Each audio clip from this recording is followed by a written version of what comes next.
We're going to talk about adding and subtracting polynomials. As we look at adding and subtracting polynomials, some of the terminology that you hear me use will refer to the number of terms that it has, and there are just a few other things that we need to talk about before we actually get into the adding and subtracting of polynomials. And so if we have one term, and remember a term is just like 2x squared, that type of thing. This is all together. Since it's all together, that's one term.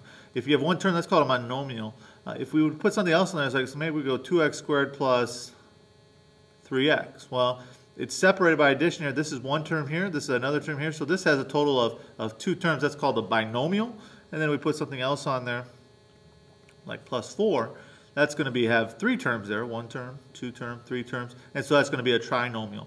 These first three have special names. If you ever have four or more terms to it, this general name of polynomial is typically given to it. Polynomial just comes from this first part here of poly, which means many. And so four or more, a lot of times we'll just refer to that as a polynomial, which is kind of the general word for it. There's some certain things here. We've talked a little bit about this. Anytime you're taking a number times a variable, that number is called the coefficient. And so if you hear me say coefficient, that is what I'm referring to. The number that is in the front here, that one is called the leading coefficient.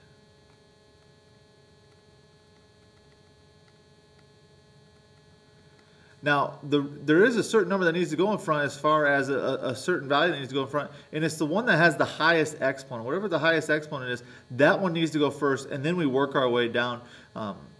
This has a kind of a special name for it. Whatever the highest exponent is degree. And so a lot of times you'll hear the question, what is the degree of the polynomial expression? And the degree of the expression is just that highest exponent. When you have that highest exponent first and everything is simplified and it's written like this, this is called standard form. And so later you're going to hear me ask, if it's in standard form, and that's what it means. Highest exponent has to be first, and then work our way down. If it has for the degree is whatever the highest exponent is. The leading coefficient is whatever the number is that's being multiplied by the variable with the highest exponent. A coefficient is just any number that's being multiplied by a variable. That's not the very first one. And then this last one that's all by itself, that has a special name as well. The one that's all by itself, that's called the constant term, or just constant. A lot of times you'll hear me just refer to it as constant, but it can also be called the constant term. And so those are some important things just to look at as we are going through there, some different things about it. These keywords, again, I'll use these a lot. It comes from the terms that we're using. So let's look at a specific example here. Let's go ahead with 3x to the fourth plus 5x cubed minus 6x plus 8. Typically what happens is this will represent something in whatever kind of we're dealing with. Could be something with the insurance world, could be something with engineering, or whatever the case may be, but that represents something. And then we have something else over here, like we'll say 2x to the fifth plus 4x to the fourth plus 8x cubed plus 9. So we have something like that. And this represents something as well. So both of these represent something. So this might represent something here. This might represent something here. And for whatever reason, whatever these represent, we have the need to add them together. And we don't want to just plug in whatever we're plugging in. We want to leave it vague. We want to leave this x. And this x would represent something. So like if we're talking about life insurance, it might represent an age. Whatever the age of the person requesting life insurance is. And then it kicks out like their monthly contribution that they're going to give or something like that. So this could be for a male. This one could be for a female. We have a couple that's applying for life insurance, and so we got to add the two together, that type of thing. We want to write this answer in standard form. So we want to add them together. We want to write it in standard form. So since I want to add them together, I get my plus sign in there. Since it's a plus 1, when I bring in the plus 1 to everything here, it doesn't change anything. So the nice thing is, when you're adding, you really don't need the parentheses because there's a positive 1 on the outside. Positive 1 doesn't change anything. All I got to do now is go through and start looking for standard form. Standard form starts with the highest exponent. So I got to find which one has the highest exponent on it. As I look across there, the 5 is the highest exponent. There are no other 5s on there, so I can't combine any terms there. And so it's just going to be 2x to the fifth. And so I've used that.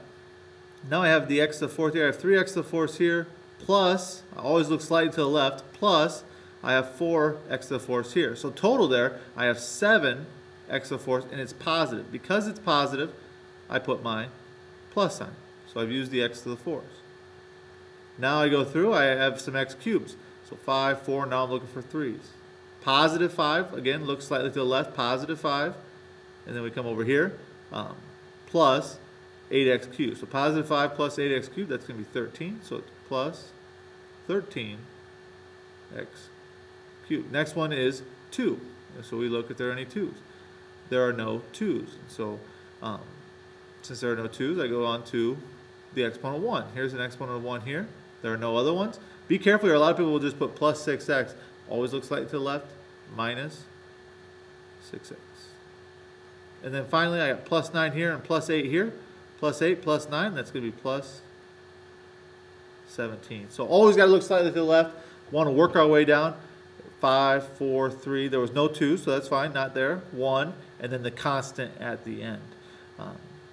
We know it's in standard form because the highest exponent is first, and there are no duplicates. There's no repeats. If there are ever repeats, then you need to combine those together.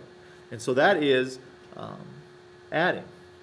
Now that is also the horizontal method. The horizontal method there is the way I like to do it. It is not the only way to do it. There's also a vertical method, and I'll do that in my next problem. So let's say again, we're given this problem. And let's just say we have 8x to the fourth minus 2x cubed plus 4x squared minus 3. And I want to subtract something else. And the thing I'm subtracting is over here, and we'll just, again, this could represent anything. These could be any number you want it to be. I'm just throwing in kind of some easier ones there. 2x minus 10. The thing is I'm subtracting it, and I'm not just subtracting the 4x cubed. I'm not just subtracting the negative 2x or the negative 10 there. I'm subtracting the whole thing. Just like we've done all year, when you're subtracting and you're subtracting this whole thing, I got to make sure this whole thing is in parentheses, and I got to remember that when I'm subtracting it, really what I have there is a negative 1. And when I have that negative 1 on the outside, to get rid of the parentheses, I have to make sure that I bring that into all three of these, because I'm not just subtracting the 4x cubed, I'm also subtracting the other two things there as well. Now this first one just has a positive 1 on the outside of it though, so when I bring the positive 1 in, it doesn't change anything. So first thing I like to do is get rid of the parentheses. So I can get rid of these just because there's a positive 1. To get rid of the ones on the right side here, I have to bring the negative 1 in, so now it's negative 4x cubed, so minus 4x cubed.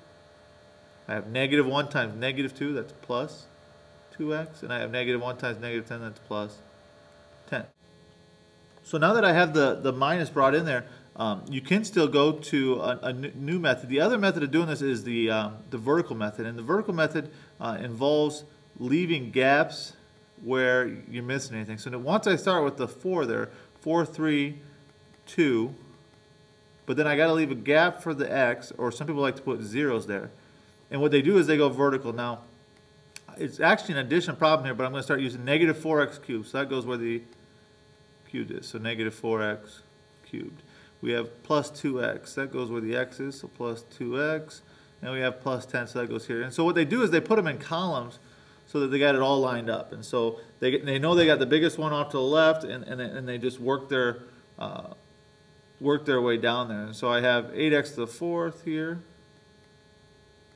I have negative and negative, so that's negative 6x cubed plus 4x squared plus 2x, and then negative 3 plus 10, that's going to be a positive 7 there. So I have 8x to the fourth minus 6x cubed plus 4x squared plus 2x plus 7. Again, just an alternative way of doing it. Got just a real quick joke for you. It's why do sharks swim in salt water? The reason that sharks swim in salt water is because pepper water makes them sneeze. And so then I thought to myself, you know, I should try that on someone. So I shared that joke with an egg, but just to be honest with you, it really cracked it up. We'll talk to you later.